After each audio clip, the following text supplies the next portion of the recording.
listen, your clutter, so last season. You do not want to step into a new season with a whole bunch of stuff that is just weighing you down. Here are 10 things that you can declutter in the month of June to help you take the guesswork out of what to get rid of.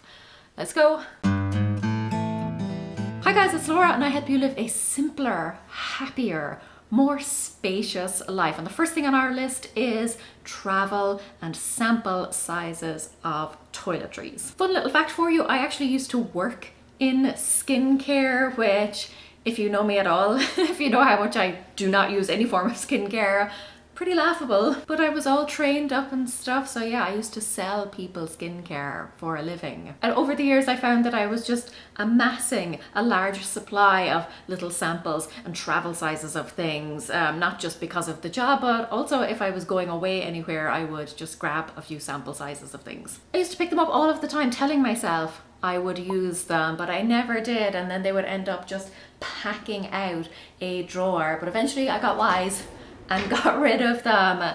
I bought myself some small little travel size bottles and now I just decant into these. I don't even travel all of that often, so this isn't exactly a big burden for me. But if you have been collecting all of those tiny little toiletries, are you actually using them? And if not, pass them on to someone else. They're great for making up little packs to give out to, you know, homeless shelters and things like that. Let someone else benefit from your unused but still good quality stuff. Into my closet for this next one, and that is summer wear. So things like skirts, shorts, the things that you would really only wear when the weather is hot. You know, depending on the hemisphere you're in, if you're in the northern hemisphere like me, you're coming into summer, you're very happy about it. You want to make sure that you have options. Plenty of things that still fit you, still flatter you, that you still feel comfortable and confident in. If you're in the southern hemisphere, you've just come out of summer. I am sorry for your loss, but you probably have a good idea now of the things that fit and flatter you because you've just worn them, or you've gone through a whole summer season and have not worn them. For me, it kind of comes down to two simple questions. One, am I excited to wear this? And two, do I feel comfortable in this? Not just comfortable in terms of, you know, sizing and stuff, but comfortable in the confidence aspect. I'm actually just about to embark on a bit of a challenge. You're not going to see it until next year because it's a year-long challenge, but I have challenged myself to wear every single item of clothing in my closet over the next year so that I know what I'm wearing, but also so that, you know, things that maybe have been forgotten, like an old pair of shorts or something, that I actually get to wear them.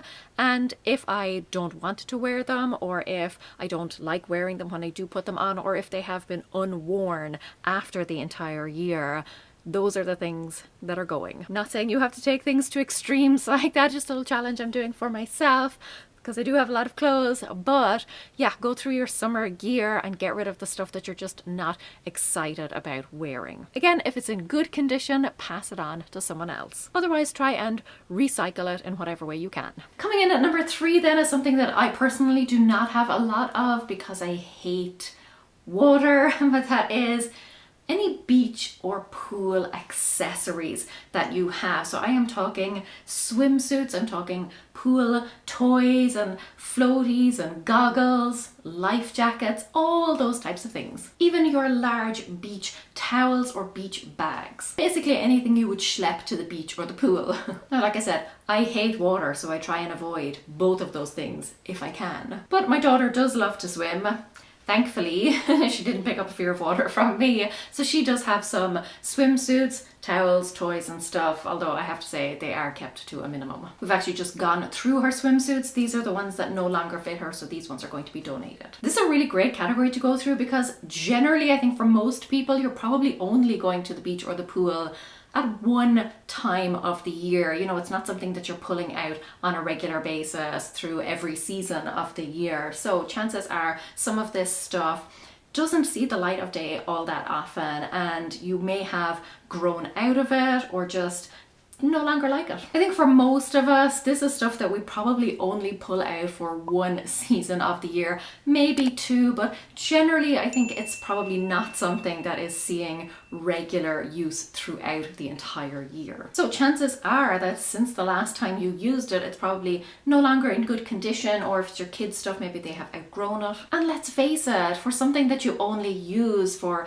a short amount of the year, you don't want it taking up a huge amount of space in your home. A great category to cull, but also it will help you to see what might be missing. So like I said, we have decluttered these swimsuits, so it helped me see that my daughter might need a new swimsuit or two for this season. Also helpful to find out now that your beach towel is covered in mildew or something like that, or is just a little bit damp or musty, rather than when you actually get to the beach or the pool and you're taking it out to use it. Bye bye beach and pool clutter. Next on the list is something that is kind of almost the opposite of that. It is for your opposite season stuff. That is outerwear, all of the coats and jackets that keep you cozy and warm. Again, this is a seasonal thing. If you're in the southern hemisphere, you're starting to pull this stuff out and you want to make sure that it's in good quality and it's something that you actually want to wear. For me, thankfully, it's stuff that I have put away for now. But again,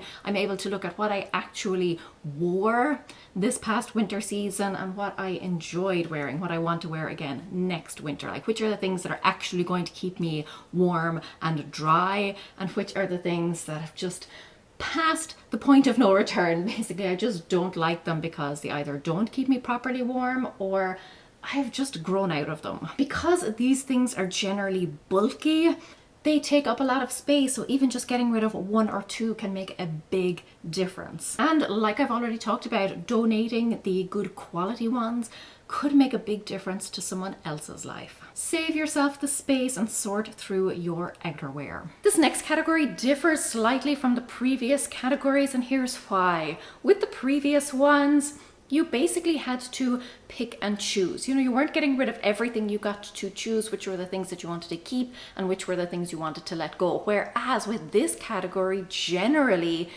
it's all gotta go. It's all junk. Hence the name, junk mail. It's all of those credit card offers, it's all the flyers and leaflets and books of coupons, all those types of things. I have to say, moving here to the States, this was kind of like an eye-opener for me, because junk mail, while it is a problem in Ireland, not nearly as big. Over here, almost every single day we are getting some form of junk mail. Now, I am very good at keeping on top of it. Like, when I check the mail, I immediately dump all of the junk. When I say dump, I mean recycle. And let's face it, in this day of like emails and text messages and things, the vast majority of the mail we receive is junk. We get all of our bills and stuff sent to us electronically, so if we receive something in the mail, chances are it's something we don't want. If you've got a pile of junk mail lying around, or maybe, you know, a flyer or a leaflet with a discount code on it, we've sometimes done that where, you know, something comes through, it's a service that you're considering, it has a discount code, so you think you'll hang on to it just in case you do need the service, but then months go by, you never used it. So recycle all of that junk mail, all of those flyers, and then try to get into the habit of immediately doing that each time new mail comes in. Only takes a second to get rid of it, and if you can, try and get yourself off mailing lists. Like if there's a catalog or something that continues to show up at your home, call the company, write to the company, email the company, tweet the company, whatever you need to do to get yourself off that list, so that this problem is a smaller one in future, that you're whittling it down. I don't think we're ever going to completely eliminate junk mail, but do what you can to minimize it. Saving some space in your home and saving some trees. Listen, decluttering is all well and good, but it's kind of a wasted effort if there's going to be more clutter flooding into your home. So do what you can to minimize or eliminate junk mail from coming into your home in future. Get yourself off those mailing lists, you know, switch to electronic bills. And then for all the stubborn stuff that just keeps on coming, get into the habit of recycling it immediately. No more piles of useless papers. I used to struggle a lot with this next one, sometimes still do, but my husband is the bigger culprit here now. Again, it's kind of a seasonal type of clutter, and you may or may not have it depending on how green or otherwise your thumbs are. Mine were black for many, many years, but I think they're slowly starting to turn. I'm seeing some like green tinges in there. But I am talking about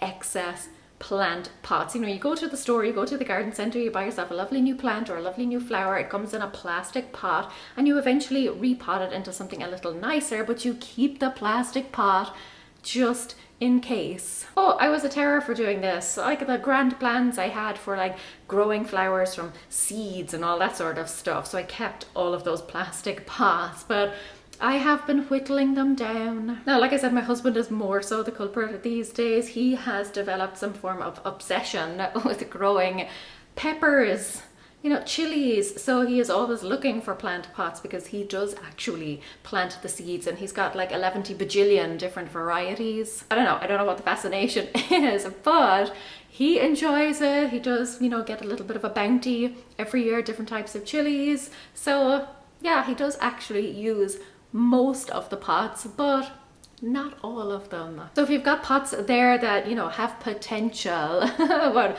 you're actually just not using them, pass them along. There is a library near here, not near enough that I go to it. It's not my local one, but it's about a half-hour drive away, and they have like a plant swap where you can go and swap plants with somebody or get some seeds or something, and I think it's a wonderful idea. So if you've got something like that in your area, bring along your pots. You can also donate them. Plenty of beginner gardeners out there who would love to have a few extra pots. But don't keep all of that plastic stuff lying around just because it has potential. Pass them along to someone who will actually use them. Jovi's not gonna like me messing with this next one, but that is dog toys. Yeah, here she comes straight away.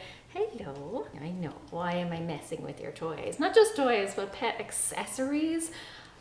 I don't know how it happens, but they can take over your home. What do you think? Will we go through some? If you don't have pets, sit tight. I still have other categories to go through. Okay, sit down. Sit. Good girl. But these can get really grotty and grimy and grubby really quickly, and that's if they actually stay in one piece and your pet hasn't like knocked the stuffing out of them. Not that you would ever do that, huh? But whatever pet you have, I'm sure they come with some form of accessory. Go through them. If they need a wash or they need a scrub, go ahead and do that. And otherwise, see which is still in good condition, like, and which are the ones that your pet actually uses and which are the ones you can probably pass on. Some of them you may have to trash, you know, recycle them if you can. If they're still in good condition, it's just that your pet doesn't use them, pass them along. She's gone over there now to stand by her ball and she's like, you're not getting this one, you're not taking this one. But yeah, we could probably stand to let go of one or two of these. This, for instance, has definitely seen better days. I think it's time to say goodbye to this. Quick recommendation, if you do have a dog though, don't be getting them tennis balls because they just fall apart really quickly and they fill up with slime. So these are the ones to get. They are from Chukat. This is the Ultra. These are basically indestructible. They're still like squishy, they're still small, you can still throw them around, they're lightweight, but yeah, they're not just gonna fall apart like a tennis ball does. We have these, I got them in, I think, TJ Maxx, so you can get them for like relatively inexpensively, but yeah, they will last you a lot longer. If I can find a link, I will pop it in the description. But yeah, if you're currently buying tennis balls over and over again, you're about to save yourself a fortune. Slight change of pace for this next one. Now, if you're like me, you have good intentions, but your actions don't always match those intentions. We're talking about the contents of your fruit bowl. I dread to think how much fruit I have had to throw out over the years because it went bad before I got a chance to eat it. Now, sometimes you buy it from the store and before you even get it home, it's gone moldy. I don't know how that happens, but have a look, particularly at the bottom of your fruit bowl. Is everything in there still identifiable? Also a good opportunity, even if everything is in great shape, to just clean out your fruit bowl. Give it a bit of a soak, maybe wash your fruit, maybe prepare some, you know, chop some up so that it is easily accessible to you. You are much more likely to grab and eat it if it's ready to go. Now let's talk about the bane of every parent's life, and that is school stuff, school supplies, school papers, the stuff that just endlessly comes home. School has just finished up around here, and with that, they bring home all of their supplies that they haven't used, the ones that are left. They bring home all of their papers. There's like school reports. It's never ending. I'm generally pretty good about staying on top of papers, but the end of the year is particularly bad because that is when everything comes home in the backpack. I will say I'm not particularly sentimental about stuff that comes home from school, you know, drawings they did, you know, where they've like written their name or scribbled something. Usually I'm pretty good about clearing that stuff out on a regular basis, but like I said, at the end of the year a lot of extra stuff comes home, and there are some things that I am sentimental about, but if I'm not careful they will just continue to pile up. So here's what I do throughout the year to keep this very manageable. When papers come home throughout the week, I will leave them here on the countertops. I will ooh and ah over them, you know, make a big deal over them, leave them out like I said, and then when the weekend comes and she's distracted, into the recycling, 99% of it goes. Anything that's left goes into a separate file folder that I have for her downstairs. But even then, at the end of the year, I like to revisit that, because things that seemed cute and adorable and important at the beginning of the year, maybe now, several months later, are just not. You know, one little squiggle or piece of artwork is great, but 10 billion of them, I lose interest very quickly. You could even scan a lot of those in, you know, just keep digital copies of them. But definitely worth recycling as much as you can, and like I said, revisiting on a regular basis. This also helps me though, because come the next year, they're going to need more supplies, and previously I used to go out and buy things off the list and then get home and realize that I actually had those things on hand. So make sure that you're going through all of their pencil cases and things, and setting aside the things that you will need for next year. So instead of going out and having to buy a whole bunch of new pencils or whatever, you can actually shop from your own stash. Honestly though, I think some schools could do a better job about not sending home so much paper, not using so much paper. I think it will become less and less of a problem as years go on and everything is kind of slowly transitioning to digital. My daughter has a laptop and a tablet that she uses in school, so I'm expecting soon for this stuff to be a thing of the past. Although knowing my luck, this will phase out right after she has phased out of school. Times change very quickly, and yet sometimes